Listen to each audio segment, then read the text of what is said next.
All right, I appreciate David filling in last week. There's one passage I just want to jump back to as we get back in or continue in our study, and then we'll pick up where David left off. Jump over, if you would, to Galatians chapter 3, verses 16 through 20, just one more time. So in this case in point, Paul makes the point that now to Abraham and his seed where the promise is made, he does not say as to seeds as of many, but as to one, and to your seeds, which is Christ. Now, come down here to verse 19, What purpose then does the law serve? It was added because of transgressions, till the seed should come to whom the promise was made. It was important that God's people have a law to live by in order for them to follow him. Now, there's kind of two key aspects of why this law was important. One, it showed them how to serve God, but it also made them accountable to God. Okay, made it accountable to him.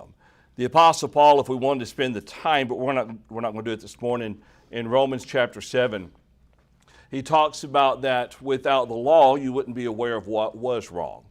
All right, the law showed the people how to live. And in the course here of looking at the Ten Commandments, we find that God is giving them not just the Ten Commandments, but the whole of the law, giving them a pattern that they must follow.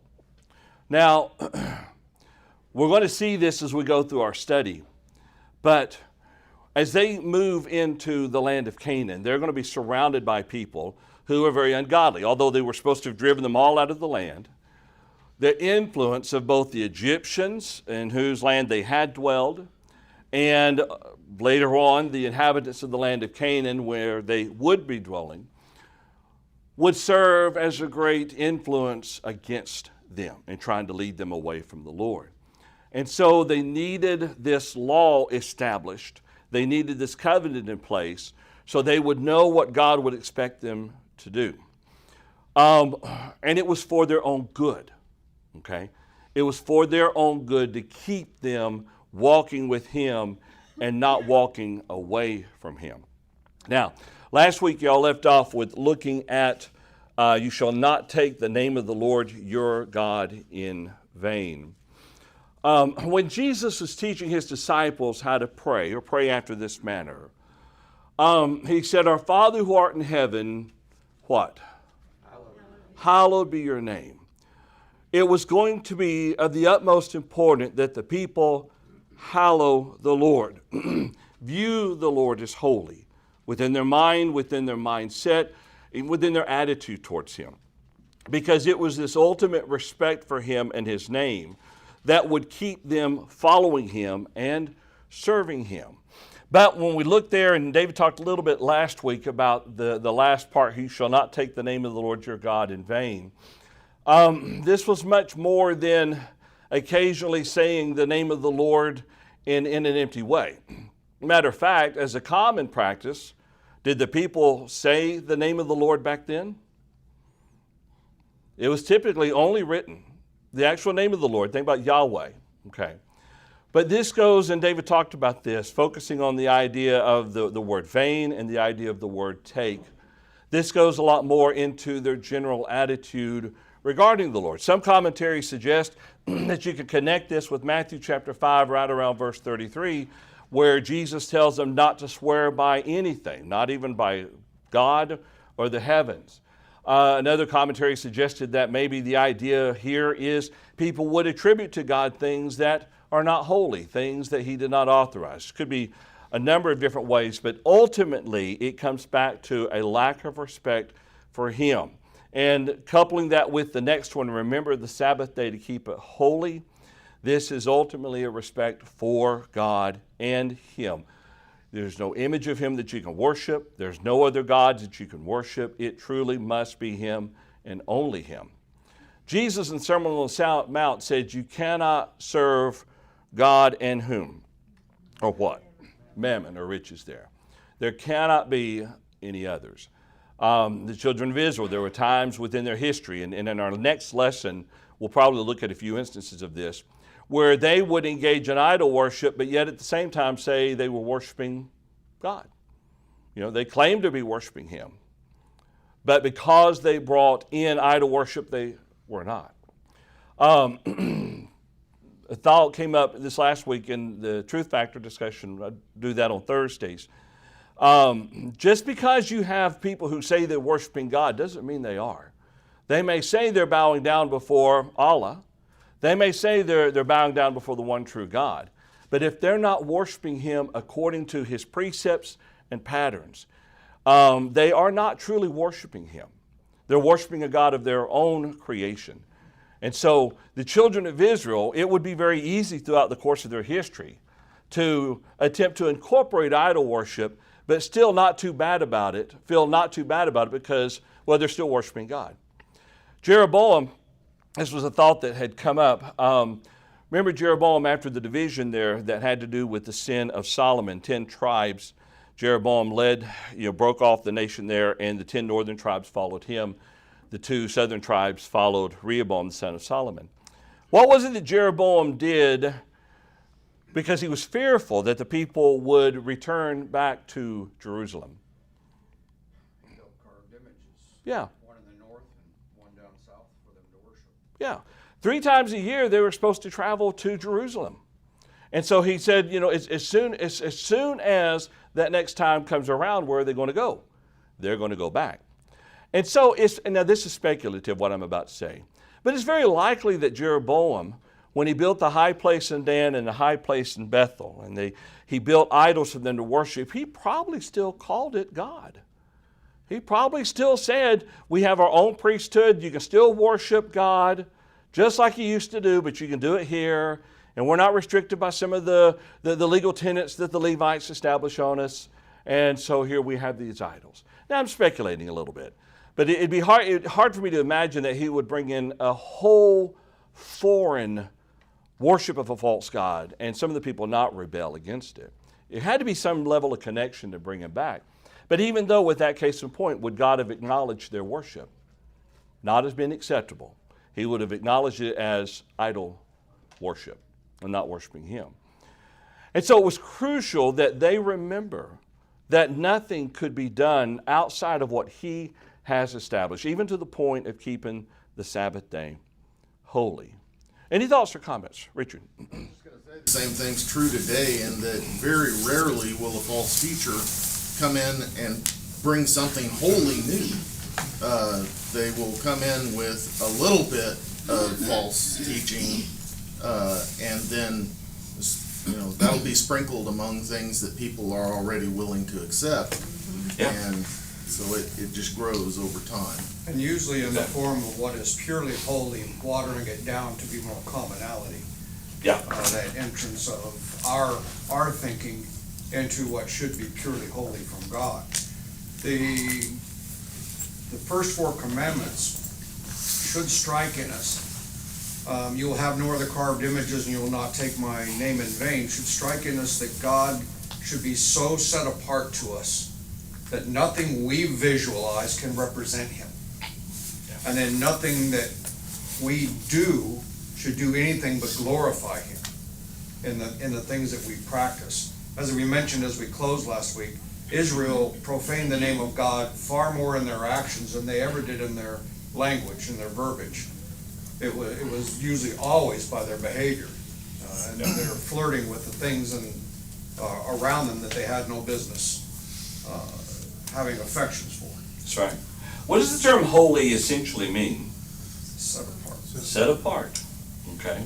And so when we take God who is set apart and we make Him, you used the term common a while ago, when we make Him common, then we are in full violation of honoring Him for who He truly is. Right. And the pain. When you read through the strength of these, commandments, the simplicity of them, but also, like you said, it reminds me of, and you have to remember that the Israelites only knew so much about God. We know so much more about Him than they did, so much more than they did. And so they knew much less, and He gave them just strict rules and consequences similar to a child, like if you do this, you're going to get a spanking or whatever it is.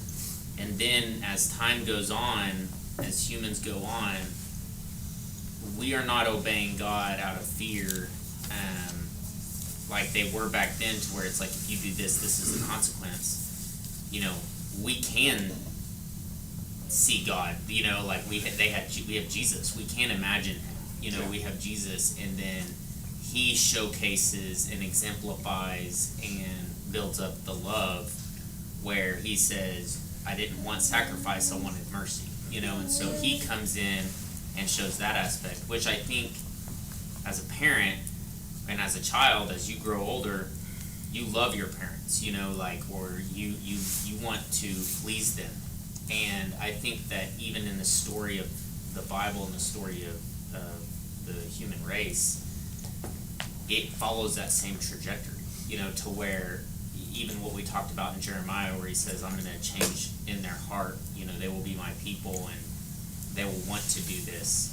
It's not because we're afraid of that. It's because he loves us so much and we have that love. And I feel like God shows himself differently in the Old Testament. Not that it's wrong, he just presents himself differently, similar to a parent presenting themselves to a young child versus a parent presenting themselves to an 18-year-old.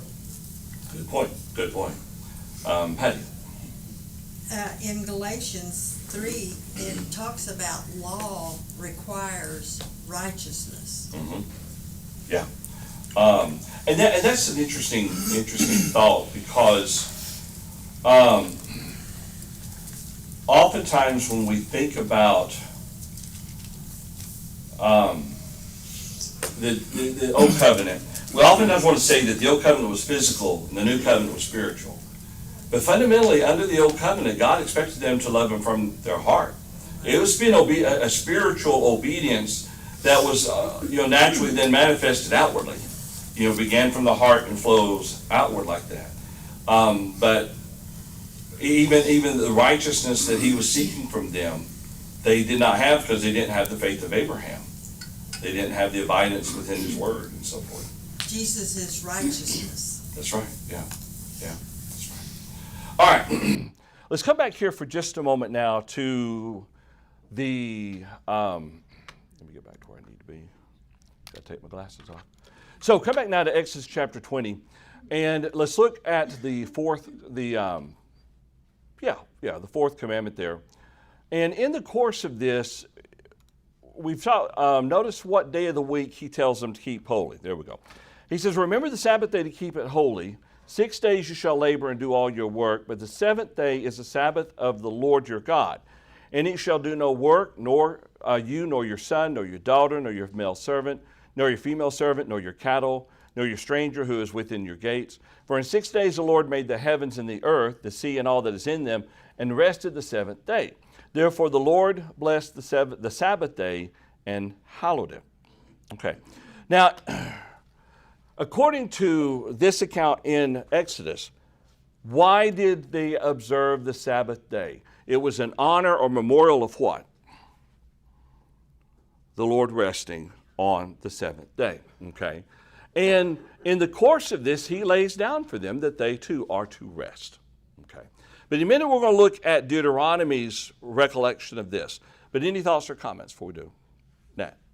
So I think it's kind of interesting, because the concept is God did this, therefore we respond in honor of God. Mm-hmm. But of all the things God did, this is one of the things that he clearly didn't need to do, right? Okay. Because he's God. If he's omnipotent, then he could do the creation narrative 1,000 times over without needing to take a break, right? Mm-hmm. So he does this clearly for us. Okay. And so knowing that and then requiring the response of us. But I always thought that was interesting, because there's other attributes of God. There's you could see, God is Jesus, needing to rest in his human form, but the Godhead in this situation obviously didn't need to do this. Yeah. So, he did it for their benefit, correct. Fundamentally, yeah. To both a day to worship him, but also a day to rest. Okay. In John's Gospel, I think it's in John chapter 8, Jesus makes the point that mankind was created for the Sabbath. No, wait, he didn't say that, did he? What did he say? The Sabbath was created for man.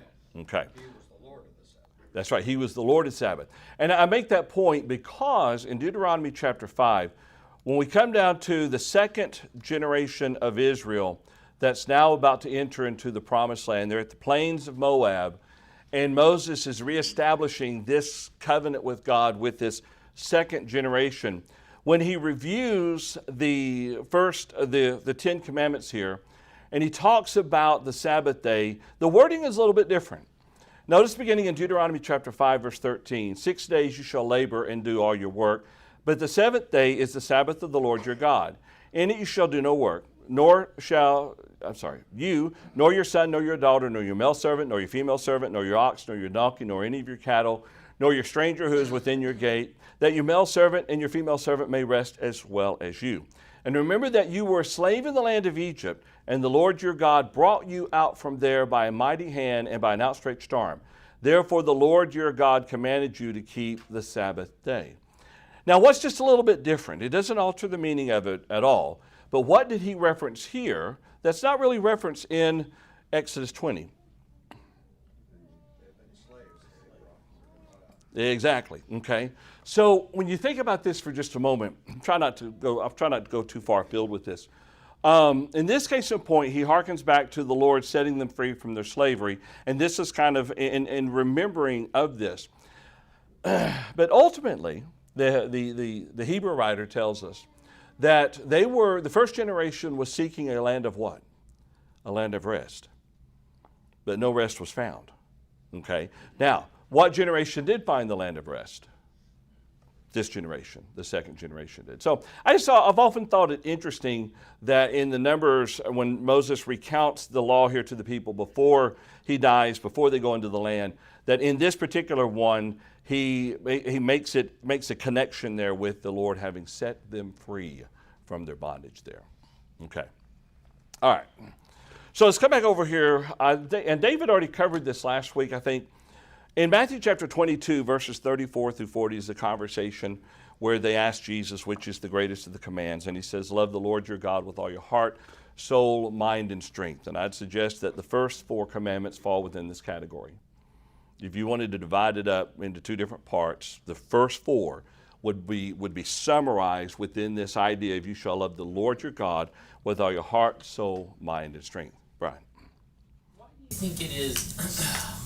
I mean, I feel like I've always been taught in the Church of Christ and every church I've been to that the Sabbath day was more like it's the 10 commandment, or it's the one of the 10 commandments that doesn't really apply to us because we don't keep the Sabbath day. And the Sabbath day back then wasn't a day of worship. You know, like they weren't going to the synagogue to worship, per se. They were just not working, it had its own practice or whatever. But we don't do that. So if it's like the Bill of Rights type of thinking in the law, but it's just a ceremonial law that doesn't mean anything to us, I guess I'm thinking, should we not practice the concept of resting? We don't see a problem with it. Like if somebody was working 7 days a week, you'd be like, man, they're really working hard, that stinks, but whatever. But we don't look at that as something that God thinks is important, like on a sin level or anything like that.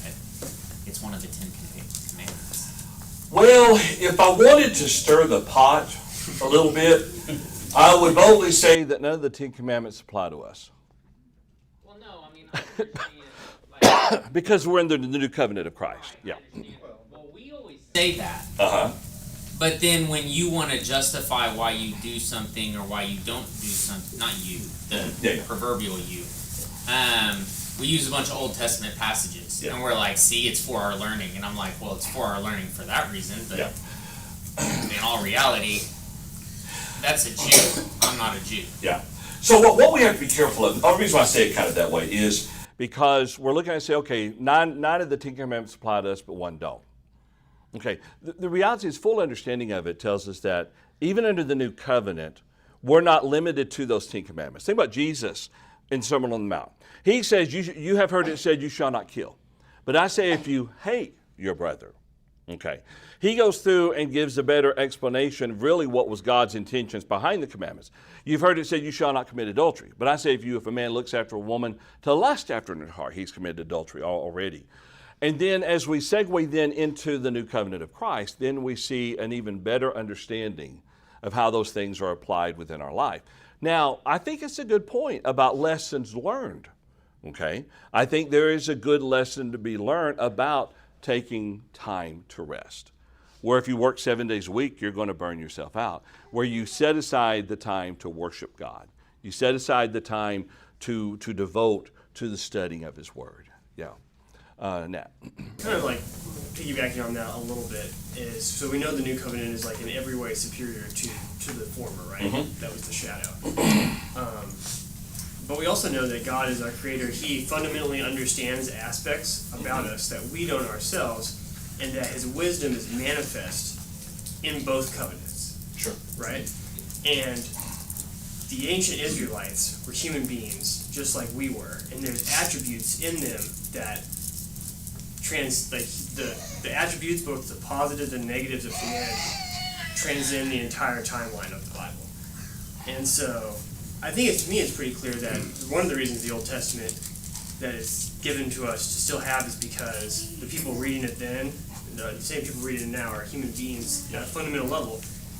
And God, even though it was less clear in the Old Testament, is giving us, like all their the ceremonial washings and how you treated dead things and stuff. Yeah. Those have like medical, scientific principles behind them. That looking back, cultural anthropologists like, clearly because God didn't want them like infecting their camp with dead things, which other ancient peoples probably didn't know, but God knew, right?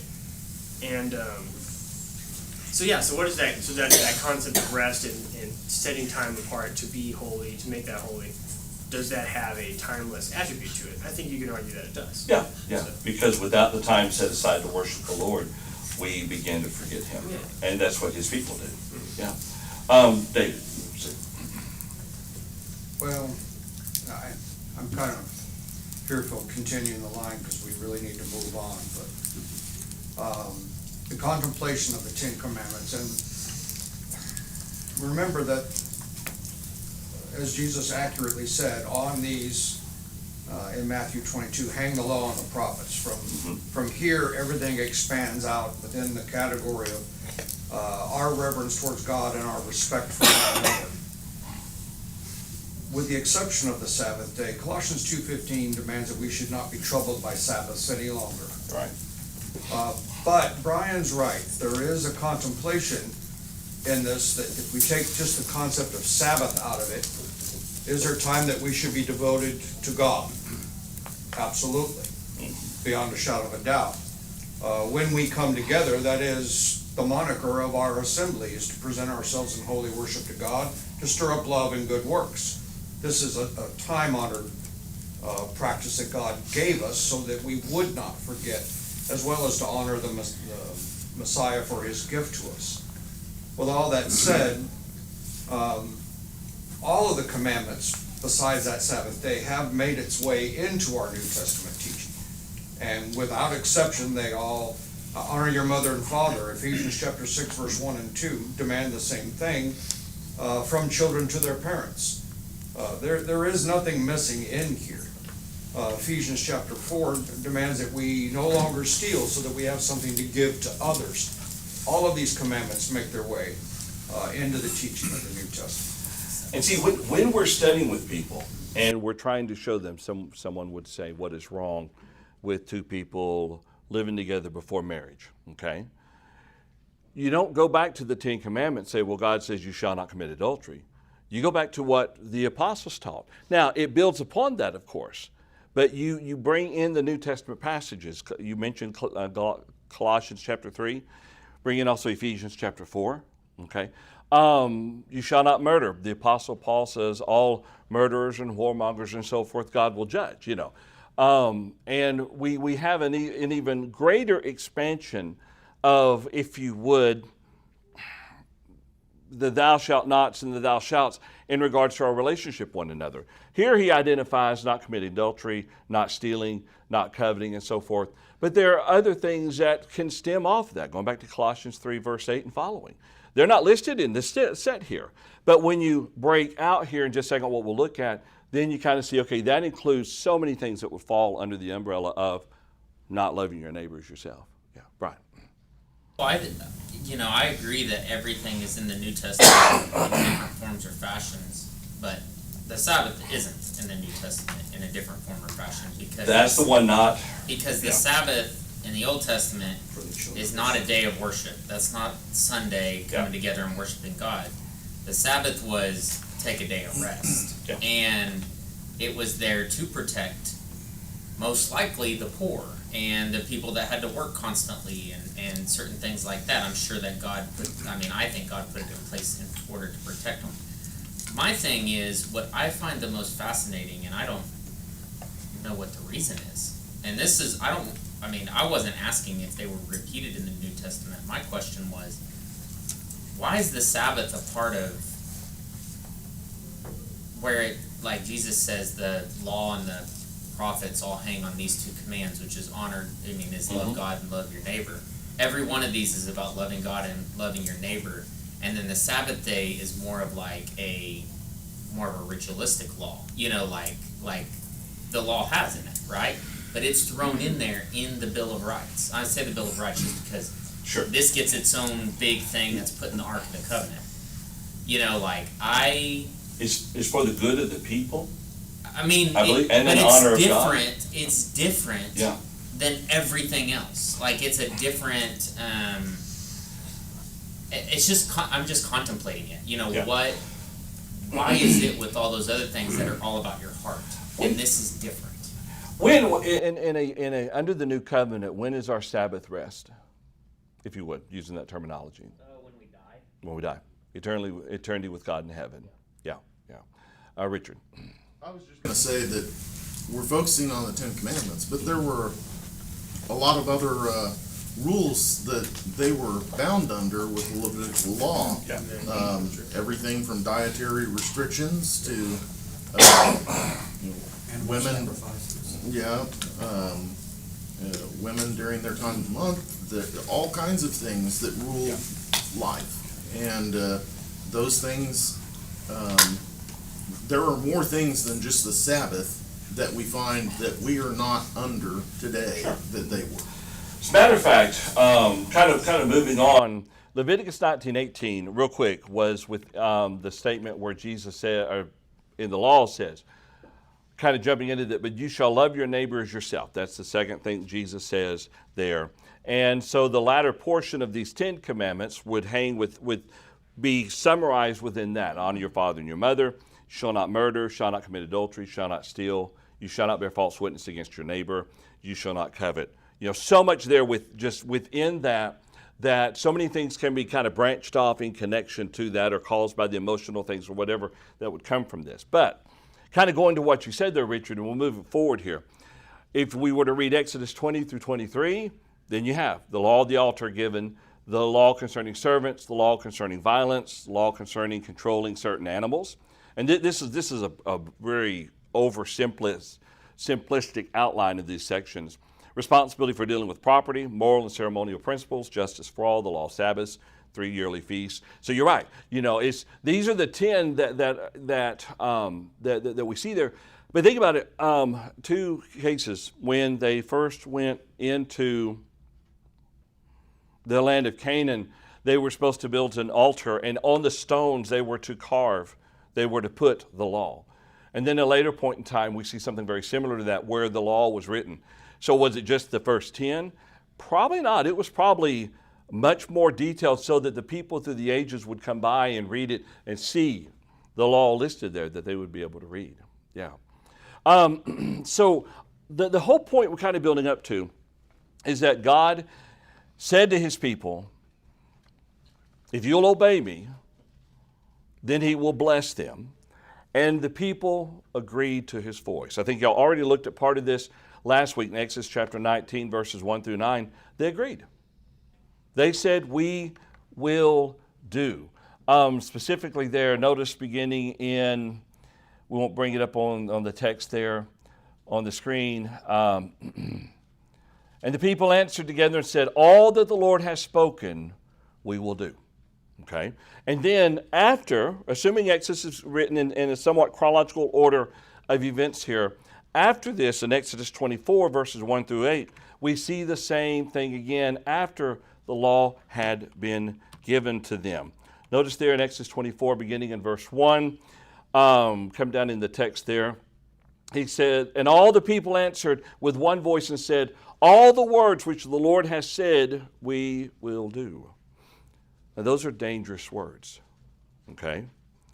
Because they are making a commitment to obey who? To obey God. They're saying, yes, Lord, we will do this. Not a problem. We will do everything that you've told us to do. We can do this. And I think Dan asked a question last week in class. See, I was watching. I was alert enough to watch. How long did it take the people before they violated the very thing that they said they would do? Less than 40 days. Moses was up in the mountain for 40 days. And people were panicking. They saw some terrible things with the mountain shaking and everything and all the great presence of God. And they were just scared. And so they go to Aaron. And Aaron basically tells Moses later, hey, they just gave me all their gold. I threw it in the fire, and out pops this calf. But they quickly turned back to the ways of the people in the land in who they used to dwell, and they immediately violated the very thing that God had told them not to do. And that's in Exodus 32, 1 through 35. Brian. The law, Paul talks about the law as if we didn't have the law, we wouldn't have sin, or we wouldn't have, sin. And in Romans, and if you look at from the moment the law is given, it is a consistent, utter failure every time. Within 40 days, like you said, they're building an idol. I mean, that's like the first thing on the list, pretty much. Second thing on the list, they're building an idol. They consistently break the law.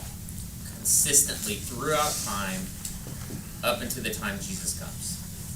And Paul's reasoning for that was to show us, what is God showing us in this?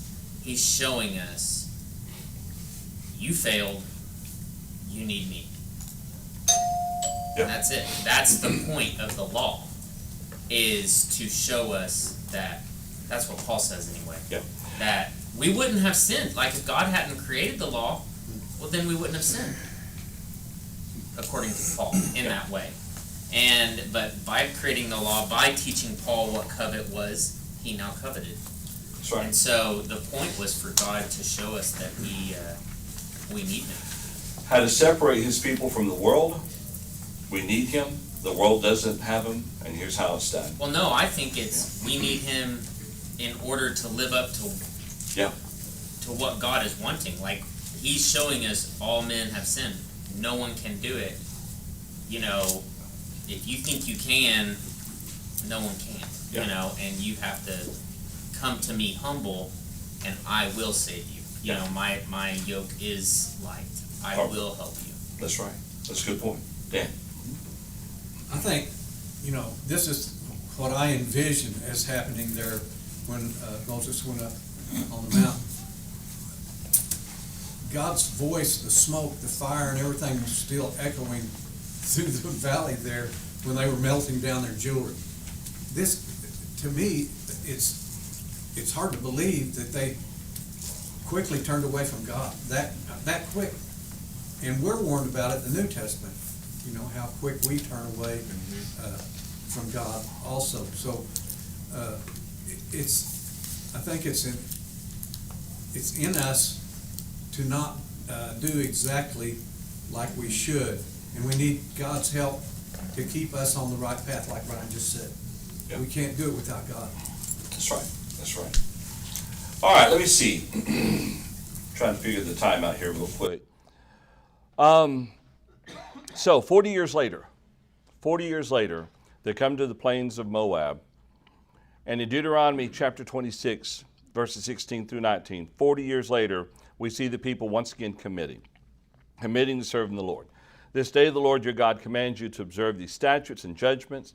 Therefore you shall be careful to observe them with all your heart and with all your soul. Today you have proclaimed the Lord to be your God, and that you will walk in his way and keep his statutes, his commandments, and his judgments, and that you will obey his voice. Also today the Lord has proclaimed you to be his special people, just as he promised you that you should keep all his commandments, and that he will set you high above all nations, which he has made in praise and name and honor, and that you may be a holy people to the Lord your God, just as he has spoken. That generation committed to being God's people, and God being their God. Okay. Now, let's jump forward real quick. And I didn't think to look up the time. I did question the timetable a little bit. So this is right on the verge of them entering into the land of Canaan. And now where we're going to is near the end of the life of a man by the name of Joshua. And once again, just before Joshua dies, he does the same thing. Okay? He says, now therefore fear the Lord, serve him in sincerity and truth. This is Joshua chapter 24, verse 14. And put away the gods which your father served on the other side of the river in Egypt. Serve the Lord. And if it seems evil to you to serve the Lord, choose for yourselves this day whom you'll serve, whether the gods which your fathers served that were on the other side of the river, or the gods of the Amorites in whose land you dwell. But as for me and my house, we will serve the Lord. Now look at their reply. So the people answered and said, far be it from us that we should forsake the Lord to serve other gods. For the Lord our God is he who brought us and our fathers up out of the land of Egypt from the house of bondage, who did those great signs in our sight and preserved us in all the way that we went and among all the people through whom we passed. Joshua had did a good job of reminding the people of the work of the Lord. Now this is significant. And the Lord drove out from before us all the people, including the Amorites who dwelt in the land. We also will serve the Lord, for he is our God. Now notice what he says. Joshua says to people, you cannot serve the Lord, for he is a holy God. He is a jealous God. He will not forgive your transgressions nor your sins. That's a powerful statement, isn't it? He knew the people. God knew the people. We didn't look at this, but if you go back earlier before this point, God tells, I think it's actually in Deuteronomy 31, God tells Moses, they're going to play the harlot. They're not going to always serve me. The Lord knew the hearts of the people. Joshua knew the hearts of the people. If you forsake the Lord and serve foreign gods, and he will turn and do you harm and consume you after he has done you good. And the people said to Joshua, no, but we will serve the Lord.